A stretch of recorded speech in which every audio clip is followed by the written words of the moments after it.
Anyway, on topic for part 3, we are moving on to top 5s. Today's top 5 is going to be top 5 tech upgrades. Gosh, I love tech upgrades. Do you love tech upgrades, guys? Less so of late because I like naked ships, but they're still probably my favorite upgrade type. Yep. Early on in the game, these quickly became one of the standards by how ships were measured. A tech slot was one of the most valuable things you could ever have. Do you or do you not have a tech slot? Many Yep. ships were judged this way. And many ships were weighed, measured, and found wanting. Yeah. Welcome to the new world. Yes! Will, I just drifted my ship into Fallen London with 0 fuel. You know, you get that last little bit of drift? That's what made it. Ah! For those of you who saw the last change in game, I recently got Tucker addicted to Poor Sunless Sea. Oh god, it's so awful. It's a very cool game. Awful. It's so good. It's so good. It's the only roguelike I've ever enjoyed. Like, I hate roguelikes, and I like this game. It's a little light on the rogue aspect because you can survive more than like the span of an hour or two, which is generally where most roguelikes kill you. But yes, all right, top 5 tech upgrades, sir. Get back on task, and we can let you go hunting for deep old ones in the underground seas later. Are we on task? Yes, number 5, top tech upgrades. Tucker, we'll let you go first. Okay, so this is a tech upgrade that makes a lot of combos work, so we know I love it. It was a tech upgrade that I remember way back in the Gen Con prize pack preview episode. I said the following: I don't know what this card is good for yet, but I know it will be good eventually, and I was right. Though I am cheating a little bit because he's a physician, not a tech upgrade. He's the doctor. He doesn't need a name. He gets like 5. He gets like 5 names over the course of the series. He never ends up using any of them. True. Dr. Schweitzer. Schweitzer! I like that one. Decided to keep that one. Van Gogh was also pretty cool. Van Gogh, the character? We'll just call him Zimmerman. No, he ends up traveling in time. Oh, gotcha. No, Kess. Kess ends up traveling in time, and she sees a future where he calls himself Van Gogh. There we go. So I didn't remember if Van Gogh actually appeared in the series. But yes, the Doctor. Take an action. Re-enable all your disabled crew. Pretty handy. Makes nice combos. Yeah. Sad in the day of Dreadnought limitations. Yeah, I mean, there are still ways to use it. I mean, I had him on the build. For a while, he was on the build I forecasted today until I realized it needed Riker's action for 1. But yeah.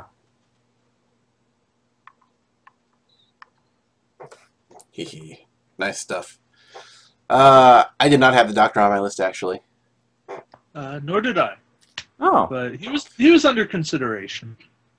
He makes a great opera singer. He does. Okay, so true story, by the way. You know how he like stops in the middle of that segment to be like, no, you're doing it all wrong. The reason he stopped there is because Robert Picardo wasn't able to sing anything after that part. Oop. I think it's funny. Whatever. Okay, so your guys. Will was like, by the way, you guys, Will was like, oh, we shouldn't, I don't know about tech, they're all going to be the same. Well, look at that. I found a total of 8 upgrades here. I forgot the Doctor because I put my search on tech and he comes up as a question mark. So yes, he would make my short list of 9. Let's go with David. David, what do you have for number 5? Well, I'm probably stealing thunder, But my number 5 Well, there is goes my high number 1. energy sensor sweep. Nope, there goes my number 2. Not on my list. What? Are you kidding me? Wow. Mm-hmm. And trust me, it would have made it. The only reason that the Doctor beat out high energy sensor sweep is that the Doctor is more useful these days. Yeah. I just find that anything that gives me that bonus action, and like I don't love high energy sensor sweep. It's not one that I sit there and I go, oh, I'm going to put this on everything. I like it situationally. It combos nicely with a lot of things, and yeah, just disabling a shield to get a scan token. Good solid upgrade. It's actually one of those cards I hope they repeat when they do the Phoenix. Yeah, it's kind of a pain in the ass to get now. Yeah, I wouldn't mind seeing that as one card that they include in the retail. Mm-hmm. But yeah. I mean, for my part, you know, captains that give additional actions are among the top rated in the game. Well, at least among us. I don't know if there's someone out there that says free actions suck, but so the two things is that if this gave you like an evade or a battle stations or something, that would be good. But the problem is the main things this was used to enable aren't really things anymore. Yeah, good old Spock and right. Again, it used to be seriously, pardon me, one of the best cards in the game, period. Like, you know, if we had made this list 6 months ago, it easily would have been in my top 2, I think. But, yeah, it's so diminished now from what it was. I haven't seen it run in quite some time. I still pull it out from time to time. I'll pull it out on any ship that has a captain that doesn't take an extra, that doesn't get his own free action, just to balance him out. Not sure it's worth it. But, all right. If I have enough points left over. Yeah, but see, that's the thing. That's the thing. It is now a if I have enough points left over card, not a I have to take this card. Yeah, that makes me sad. Darn it, Worf, this is why we can't have nice things. Fine. Let's see. My number 5, crazily enough, one that is super recent in this very next wave that hasn't even been released yet. I think you're preempting my number 4 here. Probably. I'm going to be going with deflector screens, or enhanced deflector screens. Improved deflector screens, thank you. Improved deflector screens. The ability to cancel a hit whenever, as long as you have shields, which, again, I think makes another, what is it? Another use for high energy sensor sweep to make sure you never lose it from not having shields. But this does not fall under the once per turn rulings from Worf. So this happens against every attack, everything that is not necessarily an attack, everything that happens in the activation phase, including obstacles and minefields. I would not be surprised if this thing averaged just stopping like 6, 7, 8 hits a game. It's pretty good. It's pretty good. I mean, obviously, downside, you can't take it on a ship that can take fighters, but that, I think, is kind of the point. Mm-hmm. Yeah, I really think it is. It was my number 6, and it's only because I haven't seen the full utility of it yet.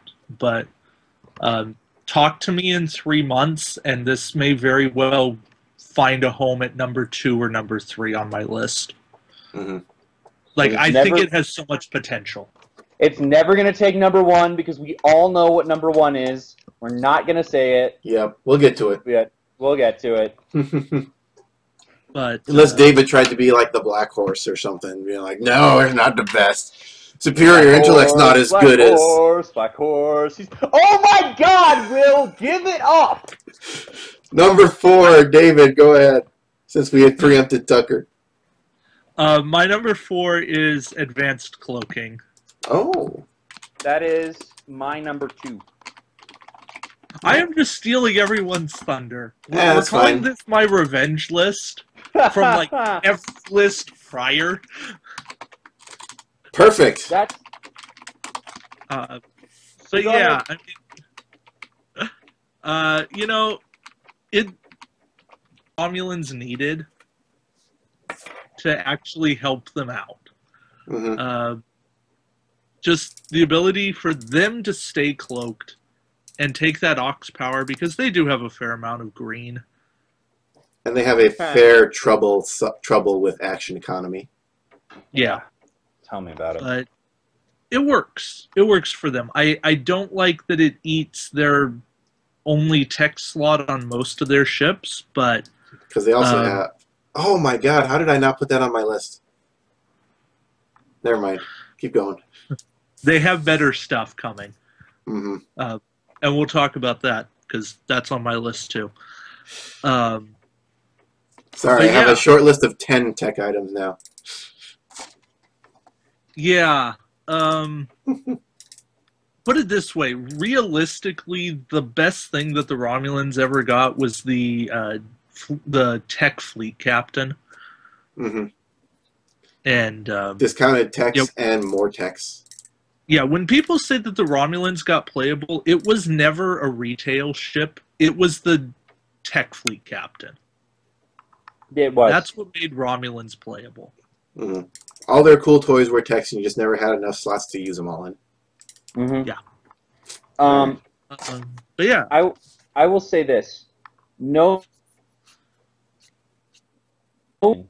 enabled more stress. Sorry, Tucker, you're cutting in and out.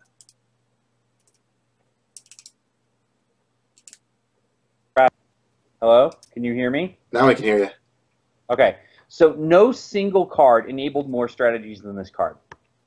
Inasmuch as there were so many Romulan ships and cards and stuff that had the ability, when cloaked, do a thing.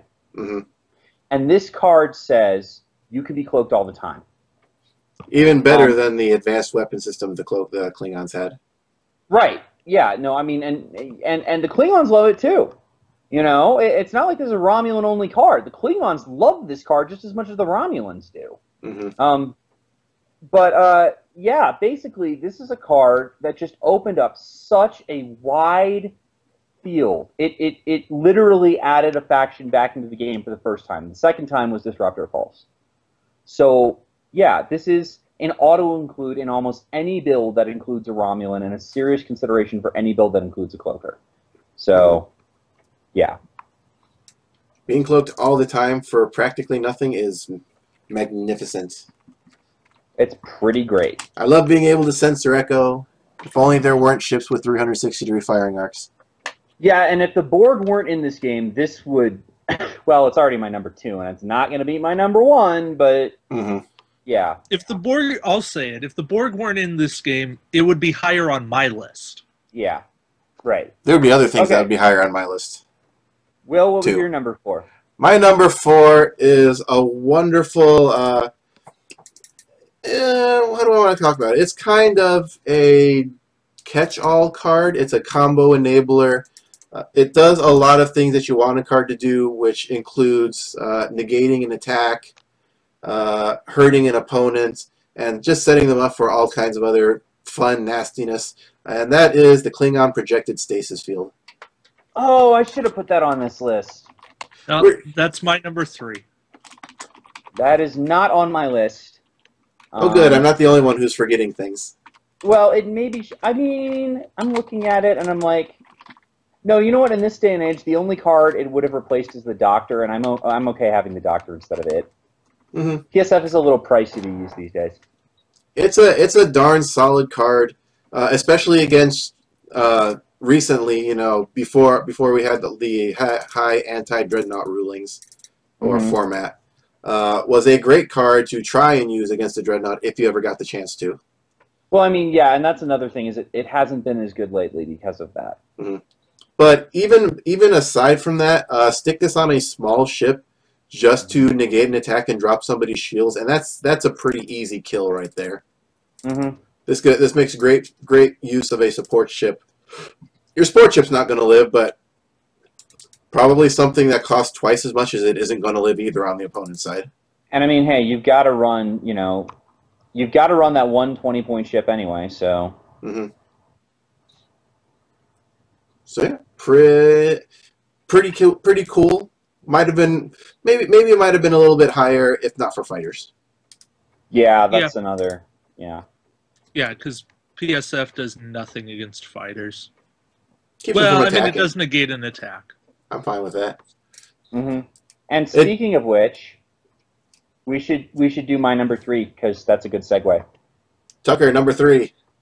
Okay, so everybody hates attack negation with a fiery burning passion. Everyone. Ooh, I know what your card is. Yeah, I know you know what my card is. And this starts. This is the only list in which more than half of my list belongs to one faction. Mm-hmm. And boy, is it a surprising faction. This is one that I have seen more complaints recently about this card than almost any other card in the game, which is hilarious because it's actually a pretty balanced tool for a faction that needs it, and that, of course, is Interface Generator. It's my number 2. It's really making a comeback with complaints? Yeah. Oh my God, you have no... Are you not looking at the Facebook group these days? Sometimes. It's all people being like, oh my God, they have a scimitar with 2 interface generators. I can't beat it. Sorry. That could be fun. It's the interface, the scimitar is perma-cloaked, and it's interface generator. Cloaking is so broken. Yes, cloaking is so broken is a thing again. We have looped around. We've come full circle, everybody. Yeah. And you know what we say to that? Run Borg. I will assimilate your generator. Actually, you know what I say besides run Borg to people that say cloaking is broken? What? Don't joust with it. You know what I say? We say, so what? That was a really old industrial music joke. I hope somebody out there got it. No, I'm still stuck on, what do we say? Not today. Yeah. Interface generator, magnificent card. Very strong, very balanced. That's the only reason I didn't put it on my list, is what I'm going to say, and I'm not going to say that I forgot about it. But I would say that it is among all of the high value tech cards out there, it is not broken, so it doesn't make the list. I see. That's fair. It's just it's so good all the time on any ship that can run it. Mm-hmm. Like it's just, yeah. Okay, so Will, the only card aside from our number 1s, the only card that hasn't been revealed is your number 3. My number 3 is a very annoying card that's I personally never really used, but some other regional winners have put to fairly good use. And it makes a very annoying ship when combined with other cards that do the same kind of thing. That is multi-adaptive shields. You know, that was on my list for a while, but I'm just like, yeah, multi-adaptive shields is one of those cards that really suffered because of the Dreadnought ruling. But yeah, it's annoying as And the reason it makes it this high on it is because it also works against our number 1s. Okay, ready. Everybody on 3. 1, 2, 3. Cloaked Mines.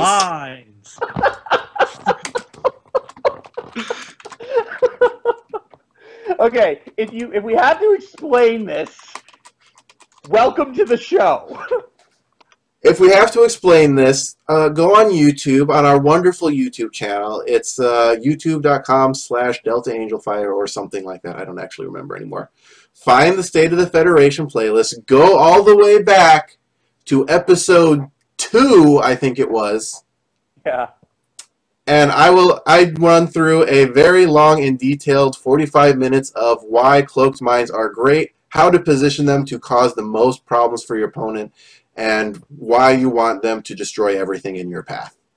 Yeah, and I mean, look, what was I going to say? I forgot what I was going to say. Cloaked Mines, amazing. Damn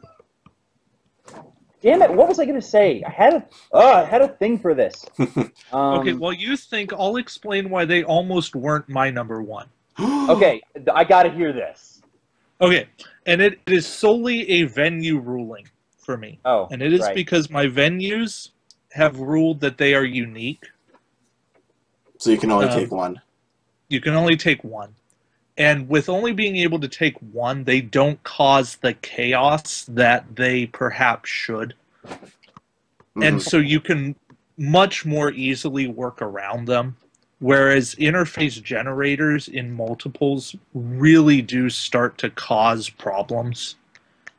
Yeah, okay. I can see so that. So for me, it was a lot more of a toss-up. But ultimately, Cloaked Mines still won out in the bigger picture of what this game does. And Cloaked Mines do still cause chaos in making your opponent fly differently. Can I also point something out, David? Yes. It becomes a toss-up after your venue gets together and specifically house rules a card because it's that good all the time. Yes. And it's still that good of a card. So, pardon me. It's banned in Central Florida for almost as long as it's been in print. You get none, 0. I can see that. I mean, that's a sad day, right? When you're just like, yeah, I can see that. Mm-hmm. Seems this fair. was the emergency countermeasure that we probably should have taken for the Borg. Because this was a card that made people want to quit. And thankfully, it only lasted one OP event before we eventually said, nope, we're done. It was like Dominion OP3 or something, and that was that was like the first and last time it was used. Mm. And you can see replays of that on the YouTube channel.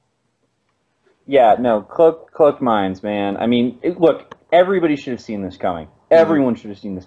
By the way, that reminds me, coming up in Q Continuum, there's a prize ship. It's I forget the name of it. It's a Klingon bird of prey. I forget the name of it because it was a forgettable ship that did exactly one thing in the entire series. You know what it did? It deployed mines. It deployed Cloaked Mines. So this we may be gearing up to see some Klingon Cloaked Mines here. Because what this game really needs is more Cloaked Mines. Where did my Cloaked Mine picture go? I thought I had it. It's going to be really problematic. Yeah, no, because as a prize ship, you're not going to get a lot of them. Yeah, I know, right? It's another Klingon Burrell that's going to be incredibly expensive. Look at that. Yay! Actually, I think they're both going to be from OP2 in their series. That's hilarious. WizKids can do a couple of things to actually make it better. They can make them either unique or they can make them ship unique. Ship unique doesn't actually fix anything. Unique does actually fix it. So, we'll see. Or they could just not care. I mean, they're WizKids.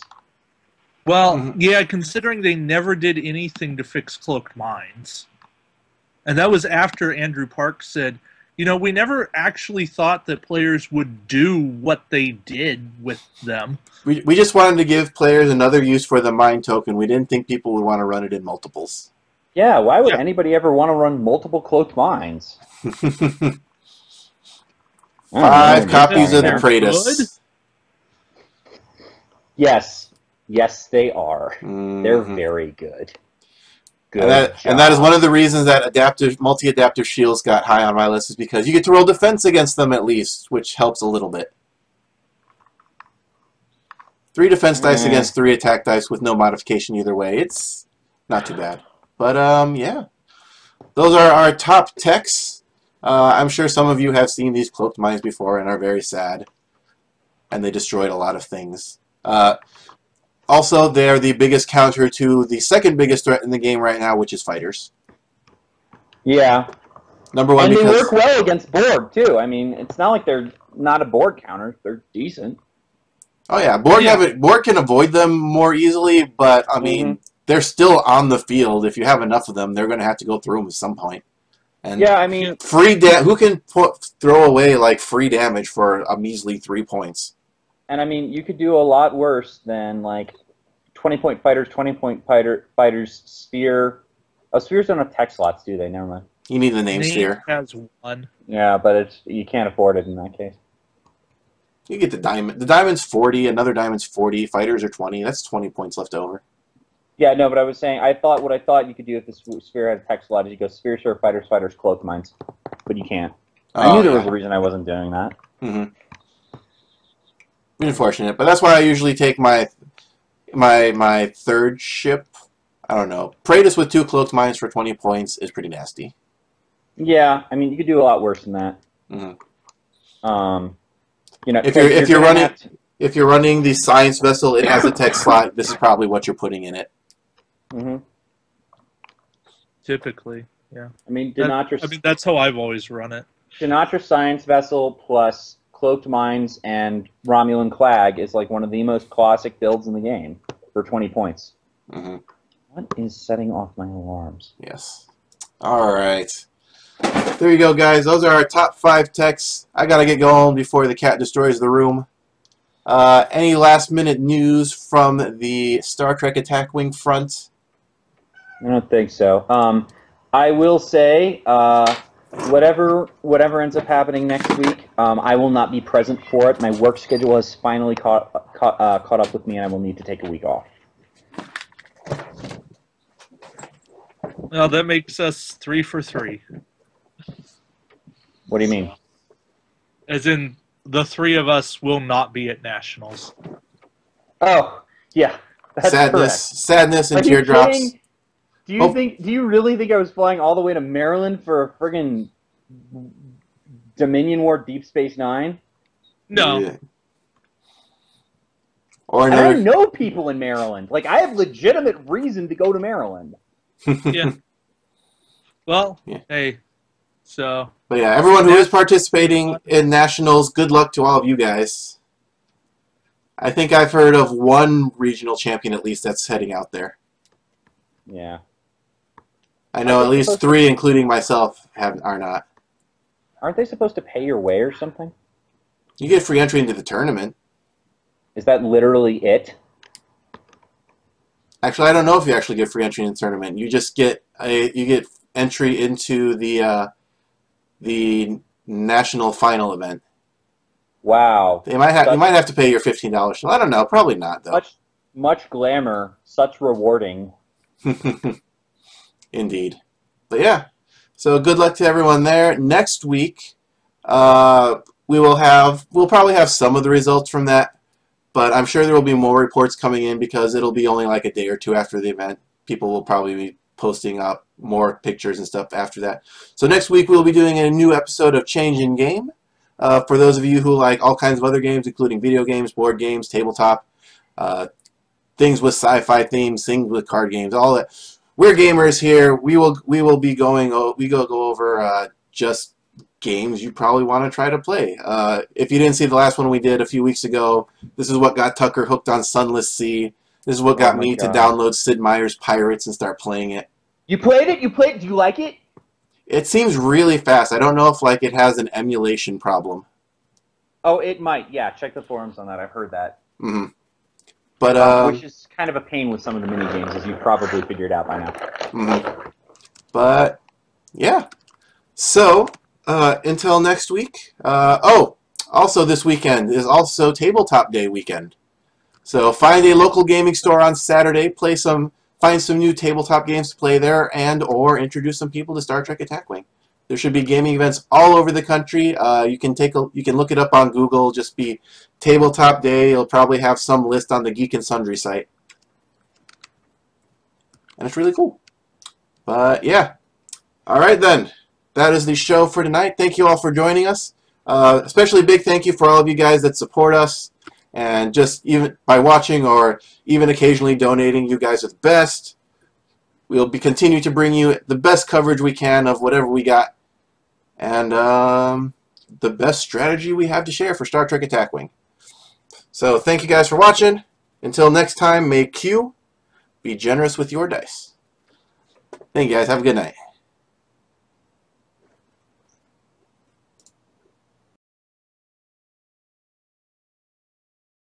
State of the Federation is a production of Will S. in association with Tucker C. and David M. We are not associated or affiliated with WizKids games, and except where specified, WizKids did not endorse or approve any of our podcasts. All copyrights are copyright of their respective rights holders.